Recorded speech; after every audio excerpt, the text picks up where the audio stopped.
qui est important pour moi, c'est qu'effectivement que la marque ne soit pas au centre de cette communication, que cette marque soit implicitement dans cette communication. Donc ça, c'est le premier point. Le deuxième point, ce qui est important pour moi, c'est la partie écoute. On oublie toujours, mais c'est vrai que la base, avant de prendre la parole, c'est d'abord d'écouter ce que disent nos communautés, ce que disent les internautes.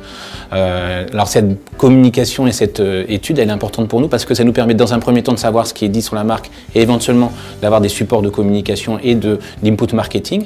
Et ensuite, ça nous permet ensuite de rebondir en termes de communication en disant voilà, telle actualité peut être intéressante par rapport à notre marque et de rebondir sur cette actualité. Donc ça, c'est le premier point. Deuxième point, c'est la partie ciblage. Parce qu'effectivement, pour nous, on ne peut pas diffuser sur l'ensemble des canaux le même message, on doit s'adapter à Twitter, à Facebook, à l'ensemble des médias sociaux.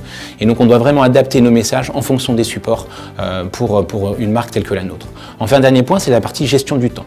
Forcément, nous, quand on a débuté en 2009, c'était pas forcément les mêmes, on n'avait pas la capacité d'intervenir sur l'ensemble des supports de la même manière.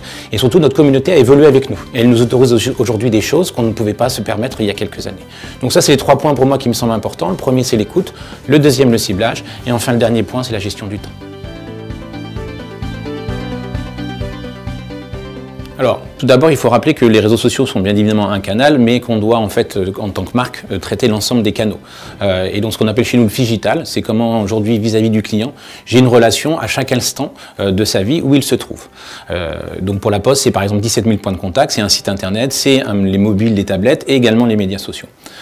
Pour les médias sociaux spécifiquement, bien évidemment, on doit être là en permanence vis-à-vis de ces personnes pour les aider au quotidien. Bien évidemment, ces gens ont à un moment donné envie de discuter avec la Poste ou tout simplement vont faire des tweets autour de la Poste. C'est comment aujourd'hui, par rapport à une volumétrie qui augmente d'une manière conséquente, j'arrive à traiter d'une manière très personnelle ces personnes. Et surtout, derrière, comment on arrive ensuite, vis-à-vis du back-office, à traiter cette personne et à connaître, avoir une expérience client en disant telle personne, qu'est-ce qu'il a fait, qu'est-ce qu'il a acheté auprès des boutiques, par exemple en ligne, ou sur le site internet, ou en bureau de poste, pour le connaître et lui apporter les services qu'il souhaite. Voilà, ça, c'est les points importants sur lesquels on travaille vis-à-vis de la Poste.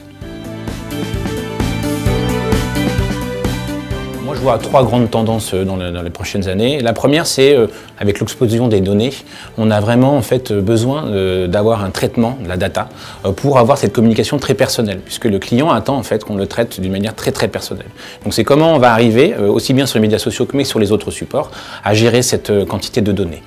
Le deuxième point, c'est effectivement derrière comment, avec les messageries instantanées, on arrive aussi à être en proximité avec nos clients. Donc, par exemple, Facebook a une messagerie qui s'appelle Messenger, sur laquelle nous, on a effectivement beaucoup d'opportunités, sur lequel on va travailler forcément énormément avec Facebook pour voir comment on peut s'adresser spécifiquement à nos clients et leur apporter de la valeur ajoutée. Je vous rappelle que pour la Poste, c'est la Poste alliée du quotidien. Enfin, dernier point, c'est comment on intègre la vidéo d'une manière la plus correcte possible, puisqu'on a de plus en plus de formats différents, le vertical, l'horizontal, le 360 degrés. Donc c'est comment ces formats qui aujourd'hui se développent énormément sur l'ensemble des plateformes, en natif, comment on arrive à les traiter d'une manière le plus correcte possible quand on est une grande marque telle que la Poste.